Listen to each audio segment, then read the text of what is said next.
Mark Brewer asks, physique goals for the future, ever plan on competing?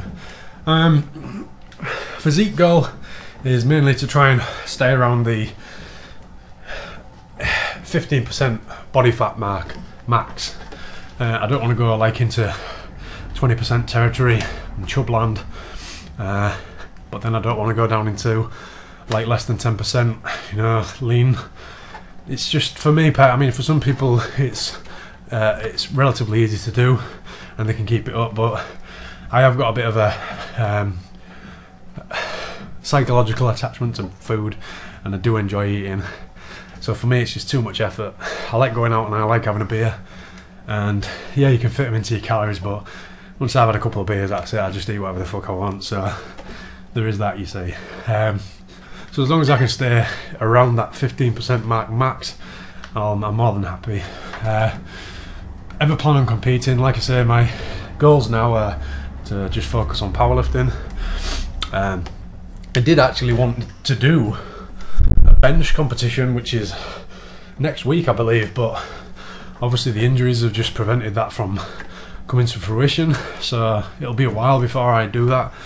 And again, I ain't gonna set myself any goals this year, in a sense of saying, oh, there's a meet in June, July, I'm gonna go do it, because at the moment my main goal is to stay injury free, you know, to not get back to that point where, I mean, because I can train at the moment, I'm able to train, but if I get to the stage where I can't even train again because of too much pain or injuries or whatever, then it's just counterproductive.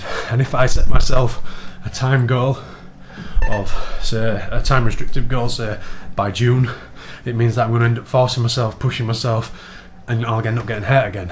If I can go this full year without having any problems, then I will start looking into it, you know. And to be honest, by the end of the year, if things have gone nicely and smoothly, I should have a much better total anyway, so it'll be much better for going into a competition. But that's it for me. PA pit biking. How many kids do you have, if any? Wife, no wife? What's your job? What is the role you play? Blah blah blah. I've done the job one, obviously. I don't have a wife yet. I have a fiance, and we have set a date for a wedding, which is pretty exciting. How many kids do you have, if any? None yet, but in the future I would like to have a couple. I'd like to have two at least, mainly because it's like, if you're an only child, it's a bit shit, innit? If you've got a brother or a sister, it's somebody there you can always take the piss out of and give them shit no matter what. So I would like that. Jeremy and Holly, we sort of answered this one between ourselves. Jeremy Holly, what did one gay sperm say to the other? I said, where's the fucking egg at? He said, how do you find an egg in all this shit? AC Milk. Would you rather hang on, he asked me another question. Would you ever go back to training in a public gym? What made you want to train at home instead in the first place? I have actually got a gym membership at the minute, but I haven't been there now for a good 6 months max, maybe more. I used to train really early in the morning, like 4 o'clock, 5 o'clock in the morning, mainly because I wanted to avoid big crowds, because I used to like getting on a piece of kit, and I had a set order in how I wanted to do my training, and if I got there and say the kit that I wanted to be on, somebody was using it, that altered the way I had to train, so I might have to go and do my assistant's work first before I do my main set. And I didn't like it, pissed me off. So with it being a 24-hour gym, I started going first thing in the morning. We moved house, and we was looking for a house that had a garage, because I already made the decision that I don't want to have to be getting up at 4 or 5 for the rest of my fucking life. So I figured, get a home gym, figured out the costs and that, figured it would pay for itself over time, so that's how I did it. And now that I have done it, I would never go back, mainly because I'm just used to it. Would you rather kill a man with your bare hands or kill a bear with your man hands? And I'd probably have to kill the man with my bare hands, because my man hands are fucking girly hands. Woo! So I won't be able to kill no fucking bears, I'll tell you that.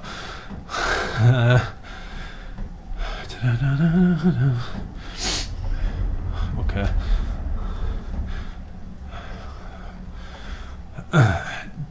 John Nineful, I got one. Do you intend to compete in powerlifting in the future? Yes, answered that.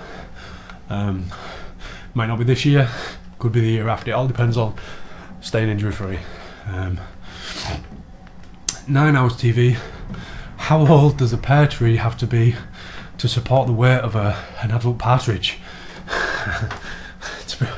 I guess it all comes down to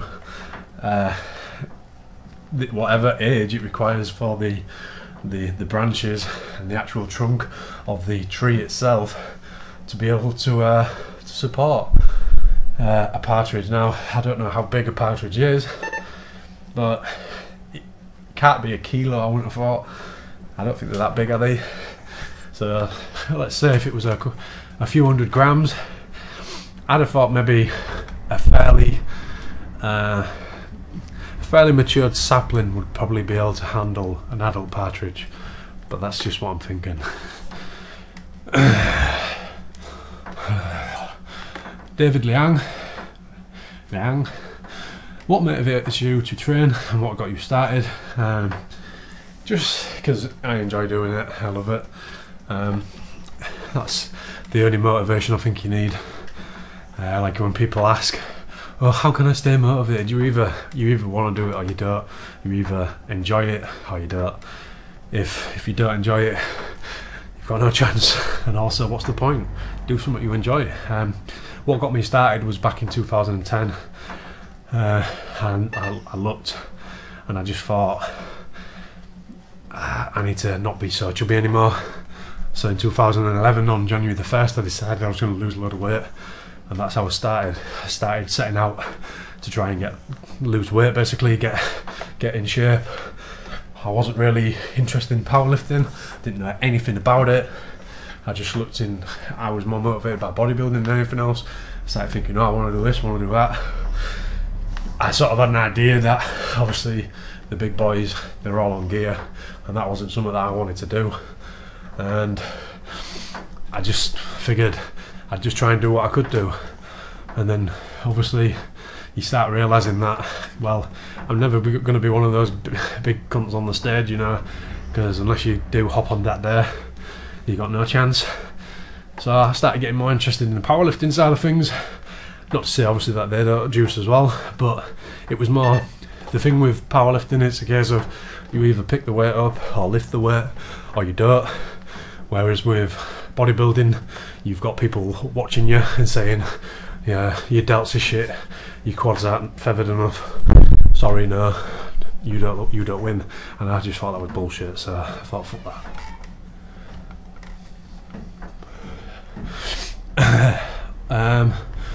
SCS Fitness, my man B-Rye, if you could hang out with any celebrity, who and why? Do you know, I'm not really, again I think I'd probably say big Arnold Schwarzenegger. I mean, after reading his autobiography while I was on holiday, he seems like a really cool guy. He's got a lot to tell, and I think he'd be a good person to, you know, to sit and smoke a stogie with, you know, and just have a chit chat. So yeah, I'm going to say big Arnie again. Hein K. Hi Dan, where do you live in the UK and what is your daytime job? I live in Hull, and I'm an engineer. Stefan Plows. Here's a question. Where can I get some half decent weight equipment from in the northwest UK? You're the only UK YouTuber I'm subscribed to. Since I'm the only UK YouTuber you're subscribed to, I think you should go and subscribe to Daniel John. I will put a link in his description because, well, he's a decent enough kid and he's from the UK as well. And also, if you're not subscribed to Jason Blaha, although he's not a true UK person, he is in the UK, so you should go check him out as well. Weight equipment, I get my stuff from Strength Shop and Savage Strength, and just various sites off eBay, to be honest, but I shall link them all in the description for you. Freaky D. Damn you, Dan, for taking that penis question out of the equation, you wanker. Are you going to toast the Pop-Tarts, microwave them, or eat them straight out of the box? One night stand with any woman on the planet, or man, if that suits your fancy, who and why? You, because you're goddamn sexy. And the Pop-Tarts, I don't know. You suggest, like I say, I've never had these awesome tasty flavours that you're sending my way.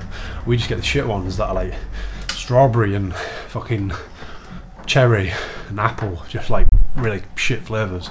None of this fucking peanut butter stuff. So I don't know.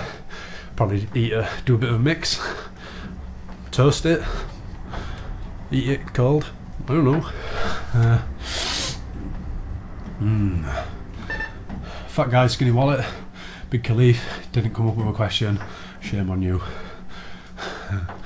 Blinkhound, not including ketosis extremes or muscle fullness, and assuming adequate protein. Do you think the ratio of fat carbs really matters when bulking or cutting? I think that as long as you're getting in your minimum fats as laid out by the old macro table, which is like what, 0.5 grams per pound of body mass. As long as you're getting that in, I honestly don't think it makes a difference, to be honest. If you're having more carbs, you might find that you've got a little bit more energy. On the other hand, if you're having too many carbs, you might find you're a little bit sluggish.